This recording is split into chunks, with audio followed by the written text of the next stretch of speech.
क्या हाल है साथियों, मैं विकास तोमर आप लोग के अपने trustworthy channel collective study for success से बहुत बहुत स्वागत करता हूं। देखिए 9 अगस्त का करंट अफेयर हम लोग देखने वाले हैं हिंदी इंग्लिश दोनों ही भाषाओं में, और टेलीग्राम चैनल का लिंक जो कि एकदम फ्री चैनल है डिस्क्रिप्शन बॉक्स में दे रखा है। यहाँ पे आपको ये सुबह 6 बजे जो करंट अफेयर आता है उसकी PDF, जो 10 बजे आपका MCQ का वीडियो आता है उसकी PDF, और कई सारी जानकारियाँ प्रीवियस ईयर क्वेश्चन जो रिसेंटली क्वेश्चन पेपर हो रहे हैं वो सारी चीज़ें आपको वहाँ पे मिल जाएगी। लिंक डिस्क्रिप्शन में दे रखा है, जरूर ज्वाइन कर लीजिएगा। हमारे पेड ग्रुप भी कुछ चल रहे हैं UPSC और UPPCS के लिए, ठीक, बिल्कुल सिलेक्शन वाला पूरा इसमें जो है कार्यक्रम है। ठीक है, 1-to-1 इंटरेक्शन होता है, मेंटरशिप होती है।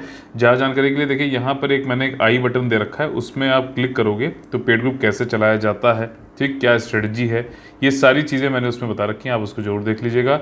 डेली मेंस आंसर राइटिंग भी है, और आपका जो है current affair plus doubt discussion, और सिर्फ डाउट डिस्कशन का भी एक पेड ग्रुप रखा है, ताकि ऐसे लोग जो कहीं ज्वाइन करके फंस गए, उनके कोई डाउट और नहीं डिस्कशन हो पाता, तो वो हमसे तब भी जुड़ सकते हैं। नंबर सिर्फ एक है, 9650347272। ठीक, तो देखिए आज ये 10 मोस्ट इंपॉर्टेंट टॉपिक्स हैं जो कि प्रीलिम्स और मेंस एग्जामिनेशन में आ सकते हैं, UPSC UPPSC BPSC और 10 स्टेट PC एग्जामिनेशंस में। वो हैं ये सारे जिनको अब हम लोग देखेंगे विस्तार से। देखिए पहला जो टॉपिक है पॉलिटी एंड गवर्नेंस संबंधित है, governing council of NITI Aayog, NITI Aayog की शासी परिषद। ठीक, तो नीति आयोग आपको पता है एक एक्स्ट्रा कॉन्स्टिट्यूशनल बॉडी है। ठीक है, कोई ना तो ये संवैधानिक निकाय है, समझिए, ना तो ये सांविधिक या फिर वैधानिक निकाय है, स्टैट्यूटरी बॉडी भी नहीं है। इसको एग्जीक्यूटिव ऑर्डर यानी कार्यकारिणी के ऑर्डर पर बनाया गया है, और ये जो है हमारे देश का एक थिंक टैंक है, और प्लानिंग कमीशन को हटाकर इसको लाया गया था। इसको नीति आयोग में कैसे कैसे काम चलना होता है उसके लिए गवर्निंग काउंसिल है। 7वीं मीटिंग अभी हुई है गवर्निंग काउंसिल की न्यू दिल्ली में। प्राइम मिनिस्टर जी जो थे वो अपने इसके हेड हैं, और इनके अध्यक्षता में जो है मीटिंग हुई, और इसमें इन्होंने तारीफ करी जितने भी स्टेट हैं। और नीति आयोग का एक बहुत बड़ा काम है कोऑपरेटिव फेडरलिज्म को बनाए रखना। कोऑपरेटिव फेडरलिज्म होता है कि आपका सहकारी संघवाद। ठीक है, मतलब हम स्टेट्स को दबाएंगे नहीं, यूनियन स्टेट्स को दबाएगा नहीं केंद्र, ठीक, उनको साथ मिलकर साझेदार की तरीके से उनसे पूछ कर से, ठीक है, परामर्श करके सारे जो है डिसीजन लिए जाएंगे। इसको आम बोल चाल की भाषा में कोऑपरेटिव फेडरलिज्म बोलते हैं। तो इन्होंने सराहना करी है मोदी जी ने स्टेट्स की कि कोऑपरेटिव फेडरलिज्म की वजह से, और जो है इसकी मतलब जिस तरीके से हम लोग ने एक दूसरे की मदद करी, इसकी वजह से हम पैंडेमिक कोरोना से बच पाए। ठीक, तो वहीं सब बोल बचन वाली बातें यहाँ पर होती हैं। और इन्होंने कुछ और एजेंडा थीम जो रखा था इस मीटिंग का, 7th मीटिंग थी, कि क्रॉप डाइवर्सिफिकेशन कैसे किया जाए, फसल की विविधीकरण कैसे किया जाए, सेल्फ सफिशिएंसी, ठीक है, सेल्फ सफिशिएंसी यानी कि आत्मनिर्भरता, ऑयल सीड, दलहन, पल्सेस, एग्रीकल्चर कमोडिटीज, और implementation of national education policy 2020 वाली।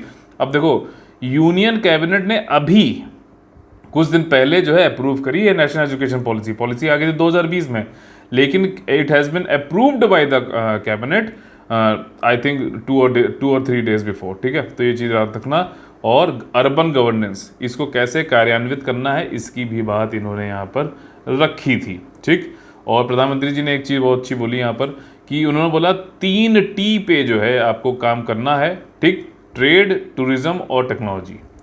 और इसके लिए इन्होंने बोला कि भारत के जहाँ जहाँ भी इंडियन मिशन है, मान लीजिए US में कोई इंडियन मिशन है, इंडियन मिशन मतलब कोई ऐसा मिशन नहीं है, ठीक है, मतलब एम्बेसी जैसे जो होती हैं, जो हमारे ऑफिसेज वहाँ पे खुले हुए हैं, तो वहाँ पर हर स्टेट जो है अपना ट्रेड, टूरिज्म और टेक्नोलॉजी पे फोकस करे। ठीक है, तो उससे काफ़ी इंपॉर्टेंट है। अभी और भी इससे रिलेटेड एक टॉपिक अभी इसमें बताऊँगा मैं। ठीक, पहली जो है ये फिजिकल मीटिंग हुई है 2021 के बाद से, चूँकि कोरोना था आपको पता ही है।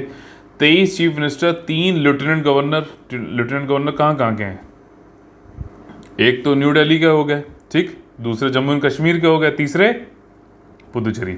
ठीक, 2 एडमिनिस्ट्रेटर और यूनियन मिनिस्टर ने मिलके जो है इसमें अटेंड किया था, और डिफेंस मिनिस्टर राजनाथ सिंह जो थे उन्होंने मॉडरेट किया था, संचालन किया था। ठीक, इसमें एक मिनिस्टर हैं आपके बिहार के, उन्होंने शिरकत नहीं करी, तो पॉलिटिकल गलियारों में काफ़ी बातचीत चल रही है। खैर उसमें हम नहीं जाएंगे, because we stick to the syllabus of the competitive examination, not gossip, we are not news channel, but competitive exam से संबंधित करंट अफेयर। ठीक है, अब देखिए अगला टॉपिक है Islamic state in India, defence and security issues से संबंधित ये है।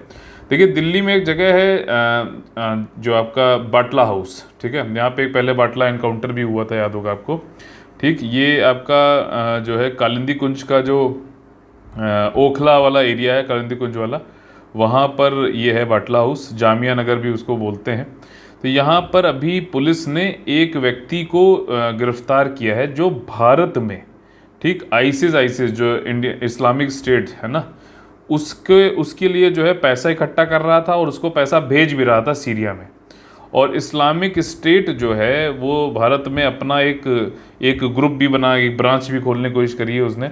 उसका नाम है स्वात ए अल हिंद करके नाम है, ये विलायत अल हिंद, सॉरी, ठीक, न्यू ब्रांच भी इन्होंने खोली थी जब कश्मीरी इंडियन सिक्योरिटी फोर्सेस ने in Kashmir killed a group member, उनके ग्रुप मेंबर को मार दिया था मई 2019 में तब। और वॉइस ऑफ हिंद, स्वात अल हिंद, एक मैगजीन भी इन्होंने पब्लिश करना चालू करी है जिसके अंतर्गत जो है भड़काऊ भाषण, भारत में जिहाद फैलाने की बात कही जाती है। ठीक, तो ये जो व्यक्ति थे बाटला हाउस में, जामिया नगर वाले जो है बाटला हाउस में, इनको नेशनल इन्वेस्टिगेशन एजेंसी, इसके बारे में पढ़ा चुका हूँ, बहुत ज़्यादा इंपॉर्टेंट है, यूपीएससी से रिलेटेड मेंस में क्वेश्चन पूछ भी सकता है। जैसे कई सारे की बताइए कि संघवाद को कैसे, ये फेडरलिज्म को कैसे कमज़ोर बनाता है, क्रिटिकली एनालिसिस करिए, क्योंकि इसमें पूछता नहीं है स्टेट पुलिस से कि मान लीजिए इसको इन्वेस्टिगेशन करनी तो सीधे जाता है, ये किसी पूछने चक्कर में जो है करप्शन काफ़ी है भी और मुखबरी हो सकती है, तो इसलिए नहीं पूछता, सीधे जाके अपना नेशनल इन्वेस्टिगेशन एजेंसी इन्वेस्टिगेशन करती है, ठीक, in the interest of the national security. तो ये वाली बात है। खैर, तो नेशनल इन्वेस्टिगेशन एजेंसी ने इनको अरेस्ट किया है और बाटला हाउस से, और ये फंडिंग इकट्ठा करके क्रिप्टो करेंसी के थ्रू जो है पैसा भेज रहे थे। ये एक इसमें एक पॉइंट है कि क्रिप्टो करेंसी का उपयोग देख रहे हो किसके लिए हो रहा है भाई साहब, आपका टेररिज्म फैलाने के लिए। ठीक, तो ये सारी चीज़ें इसमें याद रखिएगा। टेररिज्म और इस्लामिक स्टेट किस तरीके से भारत में पांव पसारने की कोशिश तो कर रहा है, लेकिन हम लोग भी जो है तैयार हैं। इंटेलिजेंस बहुत बड़ा इसमें रोल प्ले करती है। अगला जो टॉपिक है आर्ट एंड कल्चर, क्लोथिंग से संबंधित है। माई हैंडलूम माई प्राइड, देखिए 7 अगस्त को, ठीक है, 7 अगस्त को स्वदेशी मूवमेंट 1905 में चालू हुआ था। मैंने शायद पिछले वीडियो में 1907 बोल दिया था, उसके लिए सॉरी है। 1905 में स्वदेशी मूवमेंट चलाया गया था। तो उसी दिन को रिकॉग्नाइज करते हुए भारत में 2015 में मोदी जी ने कहा कि हम इसको हथकरघा दिवस की तरह मनाएंगे, और इस साल 2022 में 8वां जो है हथकरघा दिवस बनाया गया है। और मोदी जी ने फिर एक चीज़, तो मोदी जी ये सब चीज़ों में बहुत आगे हैं भैया, वो किस तरीके से अपॉर्चुनिटी अब जब उनको मिला है देश वो को की सेवा करने का मौका, तो वो पूरी तरीके से उसको करते हैं, निभाते हैं। ठीक, खाली जो है कुर्सी गर्म करने का सीन नहीं है यहाँ पर।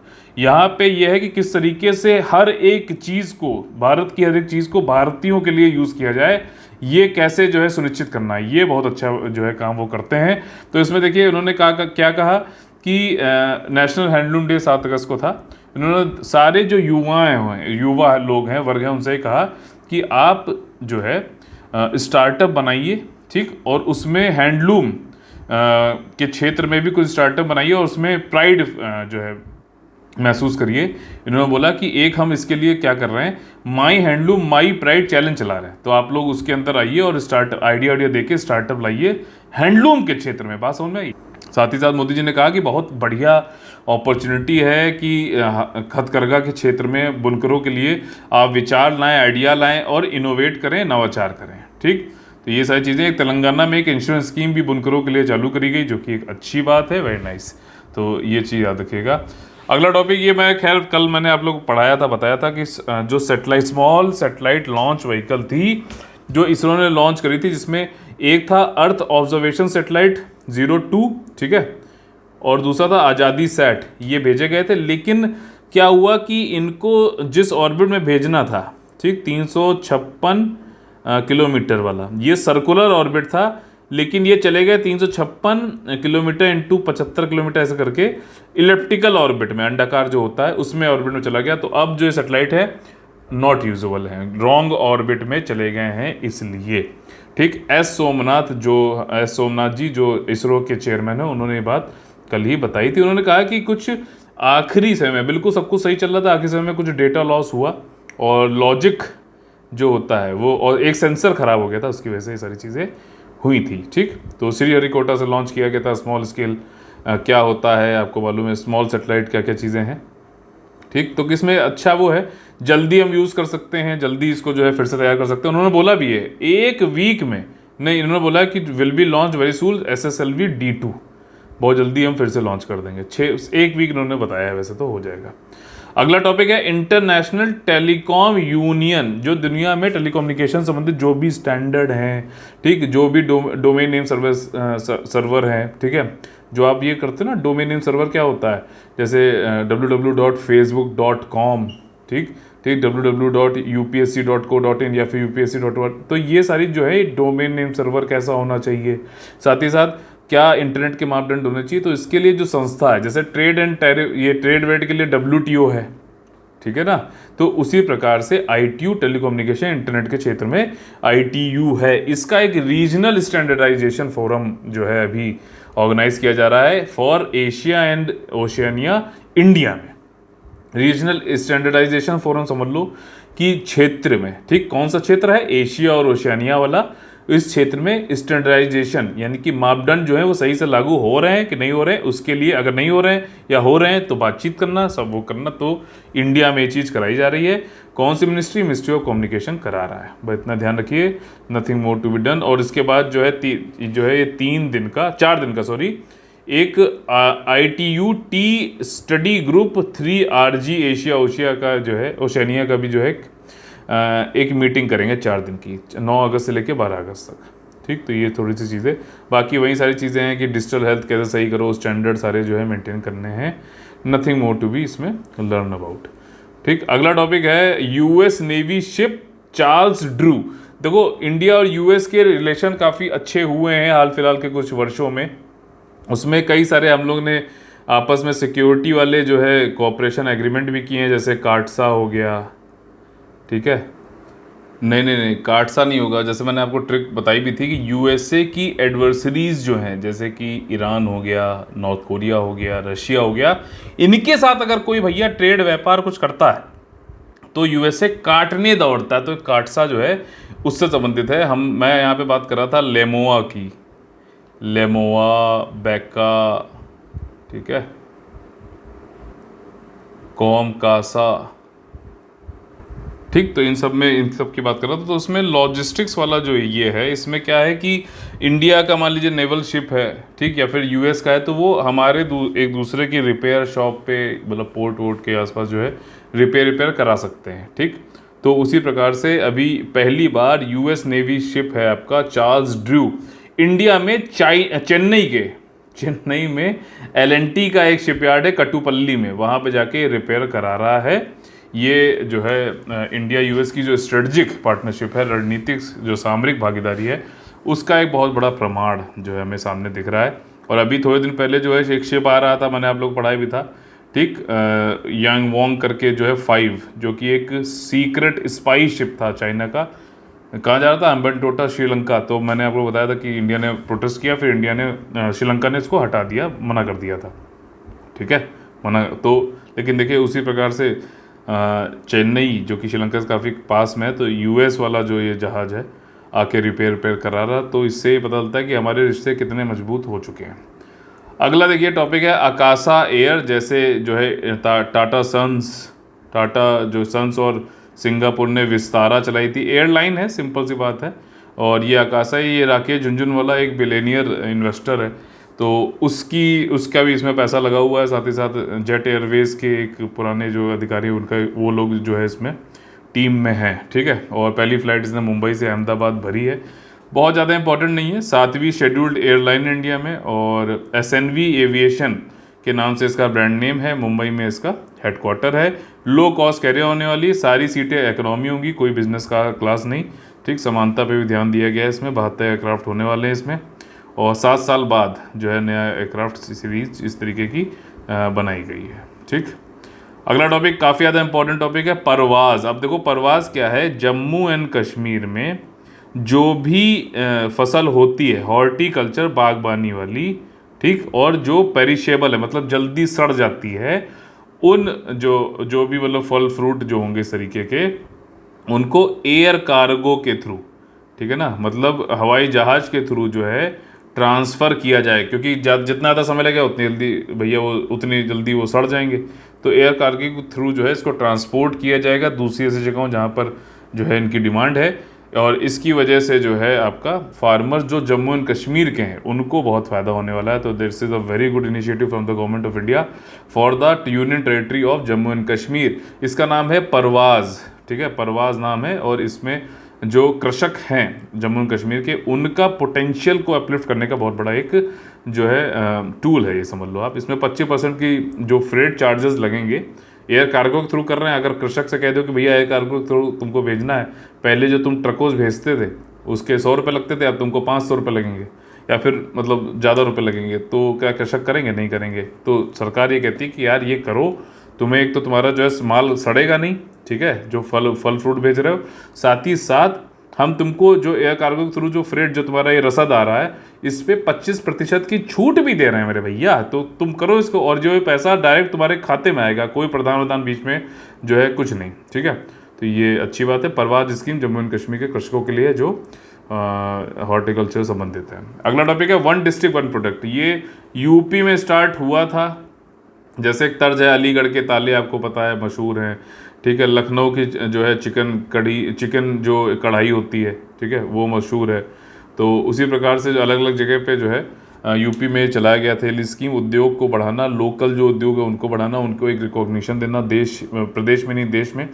और इसी तर्ज पे अब all India one district one product वाला जो है सिस्टम जो है चालू हो गया, और अब इसकी एक वेबसाइट लॉन्च करी गई है, जिसकी वजह से पूरे ग्लोबल जो है वर्ल्ड में अब इसकी पहचान बनेगी।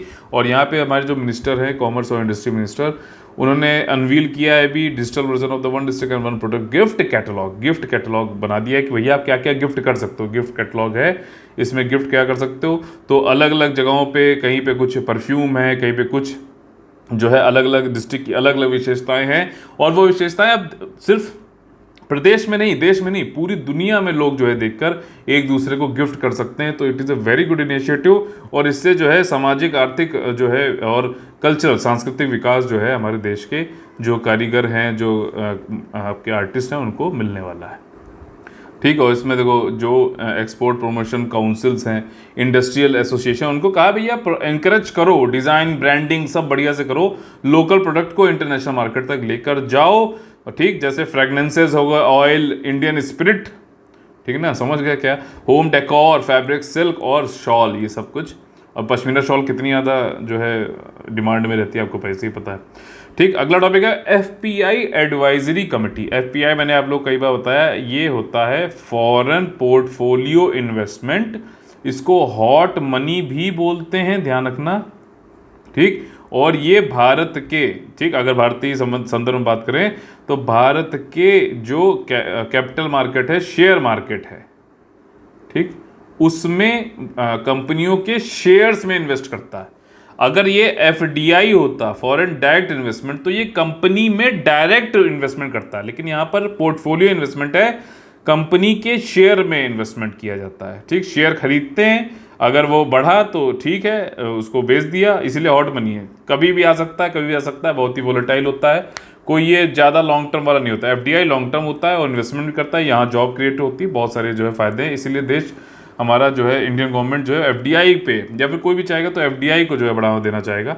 ये वैसे ही है जैसे कि ब्रिटिशर्स अगर जैसे इंडिया में आए थे तो there were also a kind of FDI, मैं आपको वैसे बताऊँ सच, ठीक। मुगल्स का राज था उस समय, तो वो आए देश में, उन्होंने कुछ बताया, भैया ये देखो ये प्रोडक्ट है, वो प्रोडक्ट है, हम इन्वेस्टमेंट करेंगे, लेकिन उन्होंने इन्वेस्टमेंट जो है नहीं किया भारत में, भारत की जगह उन्होंने इन्वेस्टमेंट किया अपने यहाँ, वहीं जॉब क्रिएट की, सब कुछ की, माल हमें बेचते थे, कच्चा माल हमसे लेके जाते थे, ठीक। तो ऐसी स्थिति ना हो, इसलिए हम FDI को जो है प्रोत्साहन देते हैं। FPI आपको समझ में आ गया, और इसी के लिए FPI को भी, फॉरेन पोर्टफोलियो इन्वेस्टमेंट को भी कैसे बढ़ाया जाए, तो उसके लिए एक एडवाइजरी कमेटी बनाई है सेबी ने। सेबी क्या है, कैपिटल मार्केट जो भारत में है, शेयर मार्केट, उसको रेगुलेट करता है, विनियमित करता है, नियामक है ये, ठीक। Securities and exchange board of India, एक एडवाइजरी कमेटी एडवाइस करेगा कि किस तरीके से इन्वेस्टमेंट अलग जगहों में, अलग अलग उसमें जो है चले, बढ़िया करे। इसके जो चेयरमैन हैं जो FPI एडवाइजरी कमेटी के, वो कौन है, चीफ इकोनॉमिक एडवाइजर रहे हैं पहले KV सुब्रमण्यम, KV सुब्रमण्यम, याद रखना,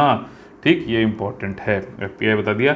अच्छा, एफपीआई पोर्टफोलियो इन्वेस्टमेंट, जो फॉरेन इन्वेस्टर्स आते हैं, कंट्री में पैसा लगाया फिर निकाल लिया, इस तरीके से जो करते हैं, तो ये इसको रोकने के लिए एक टैक्स की बात चलती है जिसको टोबिन टैक्स बोलते हैं। टोबिन टैक्स, ठीक। हालांकि कई कंट्रीज को नहीं लगाती है क्योंकि एक तरीके से डिसएनकरेजमेंट होता है इन्वेस्टर्स के लिए कि वो पैसा लगाएं, ठीक। और अभी उत्तराखंड का प्रीलिम्स हुआ था तो ये क्वेश्चन पूछा भी गया था, इसलिए मैं आपको यहाँ पर फिर से बता रहा हूँ।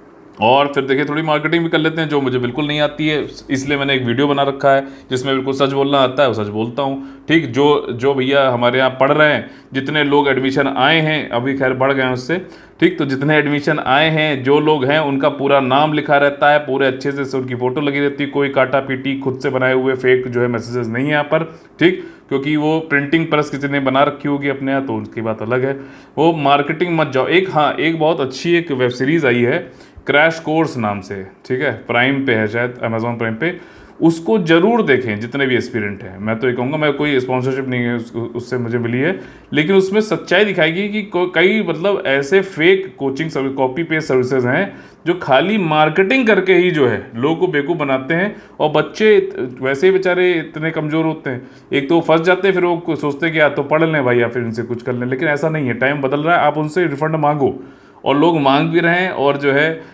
उनकी हालत है ख़राब, ठीक। लेकिन वो और ज़्यादा मार्केटिंग कर, हर जगह बस उनका नाम दिखे, ये कोशिश करना, तो इसमें मत फंसो चकाचौंध में।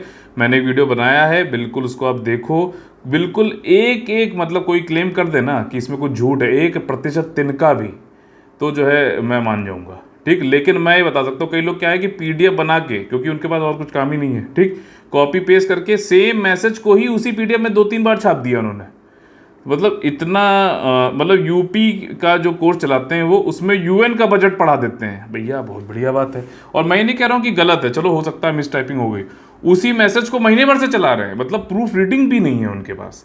तो ये सारी चीज़ें हैं, अब आप देख सकते हो, ये पर्सनल लेवल पे अगर आपको नहीं मिल रहा है, सिर्फ वहाँ पे सेल है, उसके बाद फेल है, तो ये सारी चीज़ें अगर आप देखो समझो, फिर उसके बाद भी अगर आप वहाँ पे फंसते हो, कुएं में गिरते हो, तो गहराई नापो, लेकिन उनसे कहो कि पैसा ही वापस करें, ठीक। इस तरीके से तो नहीं कहा गया था, सिर्फ मटेरियल्स मतलब दे देना और वो कर देना, 5-6 साल से कॉपी पेस्ट किया हुआ मटेरियल वहीं पुराना, और उसके बाद भी जो है उस मटेरियल को अभी भी जो है पूरी टीम, एक ऑर्गेनाइज क्राइम चलाया जा रहा है, पूरी टीम बैठा के जो है सबसे छपाई कराई जा रही है, हर कोई मेहनत से अपना कंटेंट बना रही है, छाप के दे देते हैं। तो इन सब चीज़ों से कुछ नहीं होने वाला है। आपको अगर पर्सनल गाइडेंस, मेंटरशिप नहीं मिली, जो कि होनी चाहिए, ठीक, नहीं मिली, तो कोई फ़ायदा नहीं है, आपको पता नहीं चलेगा आप क्या गलती कर रहे हो, कहाँ पे। आप खाली वो खुश तो हो सकते हो कि हाँ मुझे मटेरियल मिल रहा है, मुझे बुकें मिल रही, बढ़िया मार्केटिंग हो रही है, हम यहाँ पे चले गए, बस हो जाएगा, उससे कुछ नहीं होने वाला है। मेन चीज़ जेन्युइननेस, जो जेन्युइन चीज़ है उस पर जाइए, पर्सनल गाइडेंस होना चाहिए, फीडबैक होना चाहिए, टीचर से बात होनी चाहिए, टीचर सक्षम भी होना चाहिए, ठीक। खाली ये दिखा देना है पीडीएफ बना के कि इतने क्वेश्चन आए, इतने वो आए, सब कुछ फ्री से आए, तो कोचिंग बंद करो ना, सब कुछ फ्री से ही आ रहा है फिर, ठीक है, तो वो बंद कर दो आप। तो वो तो कर नहीं पाएंगे, क्यों? क्योंकि there are no free lunches. मैं आपको बता रहा हूँ, रेवड़ी बांटने वालों से बहुत ज़्यादा जो है दूर रहिए। आपका समय और आपकी जेब खाली करने के अलावा इनके पास और कोई भी काम नहीं है, ठीक। बाकी आप अपने जो है मर्जी के मालिक हैं, बिल्कुल देखिए, फंसिए तो बताइएगा, ठीक। नंबर एक ही है हमारा ऑफिशियल नंबर, कोई यहाँ पर जो है मतलब हमने पूरी मार्केटिंग टीम ने बिठा रखी है, हम शिक्षक हैं, व्यापारी नहीं है। 9650347272 यही नंबर है। ये सारे जो है हमारे आपके नेट बैंकिंग के पेमेंट की डिटेल्स हैं। जो 2023 वाला 2023 का स्ट्रेटजी को सब कुछ बताया हुआ मैंने, प्रीलिम्स का, मेंस का है, यूपीएससी यूपीपीएससी का। 2023 का जो ग्रुप है उसमें 5,000 रुपये इनिशियल पेमेंट देकर भी आप ज्वाइन कर सकते हैं। 15 महीने का ग्रुप है ये, 15 दिन का नहीं। लोग इतने मतलब निहायती क्या कहते हैं कि लुटेरे टाइप के हैं। 15 दिन का बताइए ग्रुप खोल के और बेच के पैसा कमा लेते हैं। मतलब कोई वो मतलब शर्म नहीं आती इन लोगों को कि ये कह के कि ये सिलेक्शन मटेरियल है, 15 दिन में मतलब कि आपका सिलेक्शन करा देंगे। और उसके बाद खुद ही छाप छाप के मैसेज जो है 25 अकाउंटों से फालतू के डालते हो कि भैया सब कुछ फ्री से आया, आपके मटेरियल से आया। मतलब खुद कभी गिरेबान में अपने देखते होगे तो घिन तो आती होगी, ठीक। घिनौने तो हो तुम, समझ रहे हो ना तुम इस बात कर रहे हैं। खैर चलिए, अगला जो हमारा सबसे बेहतरीन जो सेक्शन होता है जिससे हम लोग अपना ख़त्म करते हैं अपना जो है करंट अफेयर डेली का। वो है कि जो तूफानों में पलते जा रहे हैं, जो तूफानों में पलते जा रहे हैं, वही दुनिया बदलते जा रहे हैं। जय जय Bharat, all the very best है। वंदे वंदे मातरम।